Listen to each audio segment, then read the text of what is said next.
Hello, hello.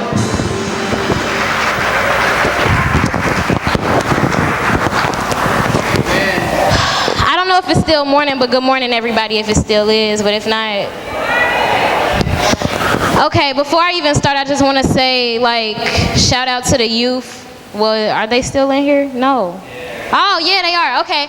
Shout out to the youth for stepping up to some leadership positions and stuff like that, because my first thing I really want to say is that in order for us to get anywhere in society, it's going to come from the youth. You know, you have to teach them, because right now, you know, when you are already older, you done already learned what you learn in life, and a lot of times people kind of get stuck in that. And for the youth, they still have time to learn how to be fiery, how to fight for their rights, how to, fight for them, how to be leaders in this world, in this society, and we need that. So I'm glad that y'all got to have that experience today. So that's what I wanted to start with, but okay, my name is Bree, as Kiefer already said. I'm 22, I'm from Chicago, I go to U of M. I study African American studies and psychology, but I'll focus more on African American studies. That put me at a place where I'm really, really interested. Since I got to college, I just developed an interest in African studies and African American studies. I grew up in a predominantly black community.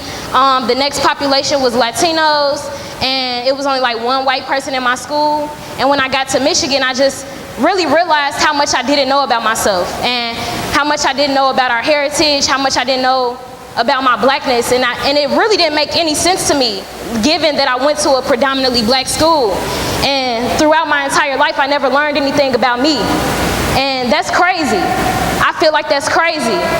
So anyway, that kind of brings me to where I am today, and I wanted to talk about how historically, because I don't call myself a historian, but I do call myself a lover of history. And with that being said, historically, the black church was the place where our ancestors would come and congregate. It wasn't just about Christ, but what it was the only time that they were able to escape slavery. It was the only freedom that they had. It was the only free moment that they ever had to come together and commune. And with that being said, that's how important the black church has always been to black people in America. And I just want that to really sit. Because we would be not even where we are right now if it wasn't for not just our spirituality in the black church, but the works that they did within the black church to make sure that the black community moved forward. A black church is about black people, and that's the honest truth. You weren't allowed to worship with them. You came here, you have your own church, and it should be about your blackness. It should always be a part of the message, because historically it was. And now we kind of got away from it. And I'm going to just be honest, because that's another thing about me, is that I'm a fiery personality. So I just want to say, I apologize ahead of time if some people don't like that, but that's who I am. And I don't hinder. And honestly, people hear from preachers all the time who not hindering, and sometimes they say the wrong things, and I'm telling the truth, and I'm telling what's real. And I'm saying that we need to get back to our ideals about our blackness. I'm saying that no matter what we worship, no matter what church it is, if it's a black denomination, then we need to be about our blackness. Why else are we here? And that goes into Martin Luther King. Because at the end of the day, people can talk about, Martin Luther King, a lot of times the black church want to talk about Martin Luther King all day. But we got to realize that Martin Luther King, he made an impact in the church about blackness. It wasn't just about spirituality. He let them know how to get to freedom. He encouraged them to fight for to at least fight for justice. I'm not going to get into my own politics as far as black power is concerned. But either way, that was where our leaders were. And it was our black leaders. It's not our Christian leaders, it's our black leaders. Because I'm going to be honest, you don't see no white Christians trying to save us right now. You see black churches, you see the Nation of Islam. These are black spaces. And I'm sorry, I'm going to say this. My personal belief is that you were born with your spirit, and you were born your race. You were born your gender, and everything else you learn. And with that being said, that's why I'm all about my blackness. At the end of the day, that's what it always comes back to. Because no matter what denomination a black person is a part of, when we look outside, they the ones that got an opportunity of being killed. That is on us. It's not no Christians. It ain't on no Muslims. It ain't on no Jews. It's on black people. They don't care what you worship. And in order for us to be spiritual and keep living in our spirituality, we got to first live physically. And with that being said, we have to preserve our bodies here. And not only think about later, but think about the now. So what are we going to be doing in our black spaces, no matter what it is, to make sure we always thinking about black power and how we can get black people to stop being killed, how we can get black people to love each other, how we can get black people to come together and be powerful. That's what it needs to be about. I don't care what denomination you are. Okay. So, that also goes into how I'm dressed right now. I felt like I was probably gonna be the most underdressed person here, and I wanted it to be that way because I wanted to be me. Like, I'm nothing else but me. I'ma always bring me to the table, and you either gonna accept that or you don't, because my spirit has nothing to do with my religion. It ain't got nothing to do with nothing, and that's what spirituality is all about. And at the end of the day, I know that the people that's out here, y'all can feel my spirit, because I can feel y'all feeling my spirit. So either way, it don't matter how I'm dressed, so you still gonna get your message. So, I apologize to elders who might have traditional views, but at the same time, this is my generation. This is what we do. We gon' be us at all times. We don't have to be nobody else but us. And that's what I'm trying to encourage the young people to do. That's what I'm here for today. I'm here about black love. That's what I'm here about. And what I represent hip hop. I feel like my culture, I feel like this generation, I feel like we represent hip hop. It's a culture. It's music, but it's a culture. It's the transition from where we went throughout our lives. It was, we had the civil rights movement, we had the black power movement, then we had hip hop. Young people turned to music, they turned to culture in order to empower themselves in their blackness. And right now, that's what I'm doing. And that's what I want us to all do. Because honestly, trying to be somebody else is never going to empower you, period. It won't empower you as a black person in society. Just because you dress like them, just because you talk like them, just because you want to be like them, you want to work with them, you want to do all of that, it's not going to make you black and powerful. I am black and powerful right now, and I know that. And unless you can say the same thing, if you can say you black and powerful, then we need to step it up.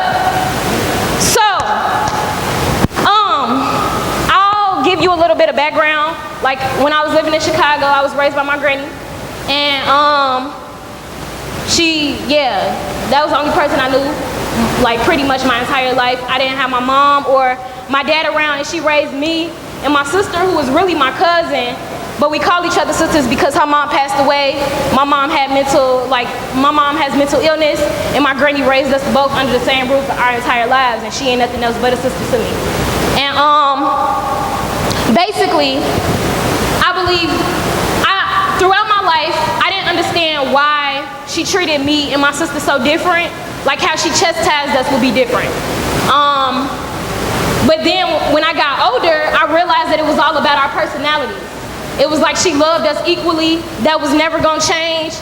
But what she did was that she taught us based off of how she felt like we needed to learn. And she loved us in a way that she felt like we needed to be loved best. Whoever needed her in that moment, she tended to them in that moment. She would never, she was all about the balance of love. If people ain't getting it, then she gonna come up and she gonna make sure you get some so we can balance it out. So that puts me at a place to say that I know that today's sermon is about black love, and I don't know exactly how this congregation feels about, the separation, or us talking specifically about black love, but I wanted to say that the reason that I'm doing it is because that's what I learned throughout my life. What I learned is you can love everybody, but you need to love people differently. You need to love people based off of people's needs. And I'm gonna just say this, I'm not gonna talk about all lives matter. I'm not gonna talk about all people love all. I'm not gonna do that. Because black people need to be loved right now. We need love. Yeah. We need to be loving ourselves right now. The fact that we ain't doing nothing honestly tells me that we don't love ourselves enough. That's all I think, is that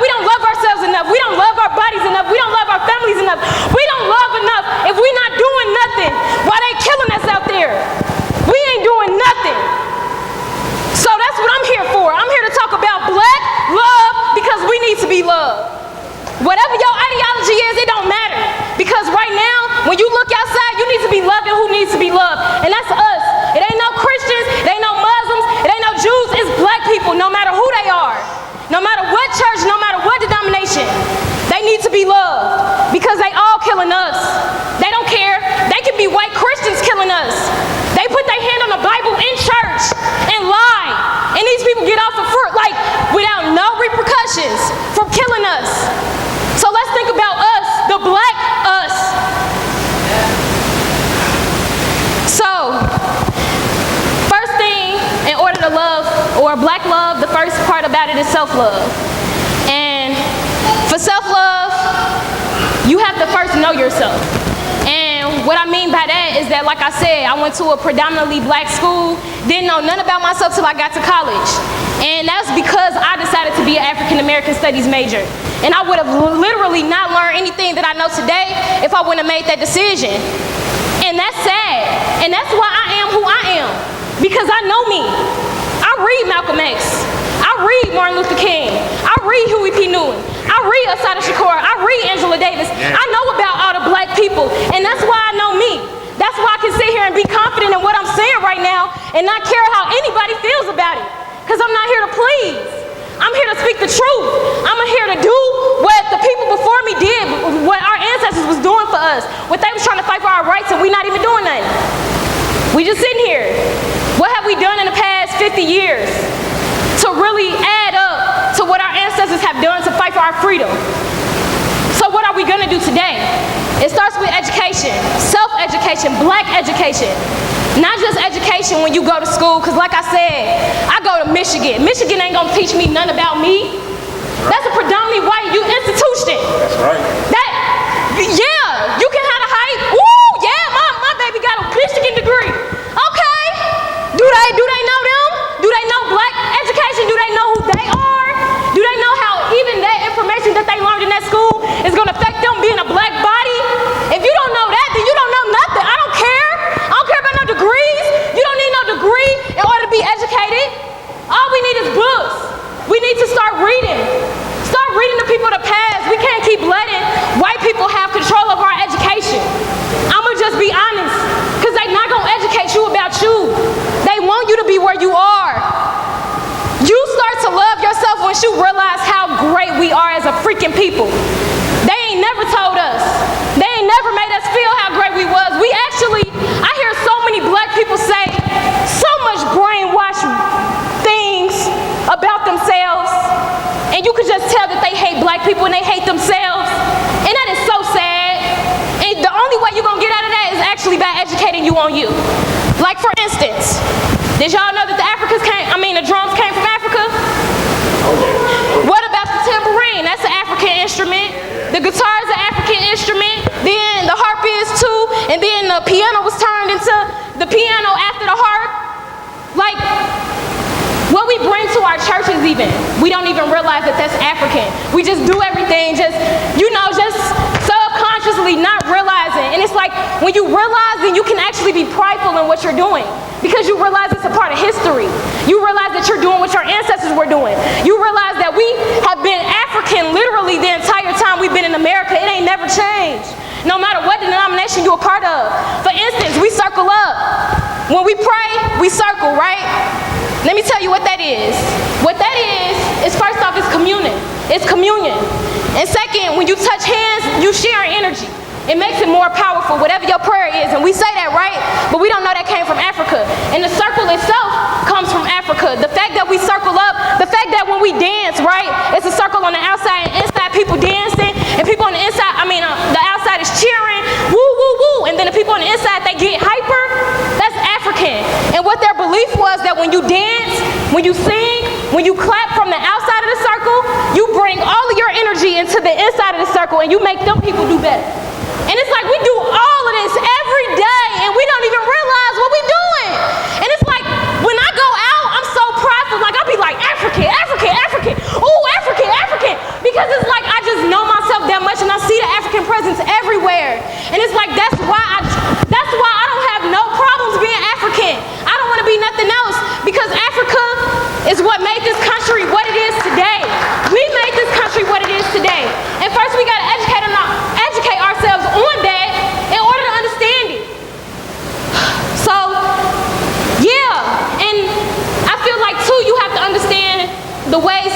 which we've been taught to hate ourselves.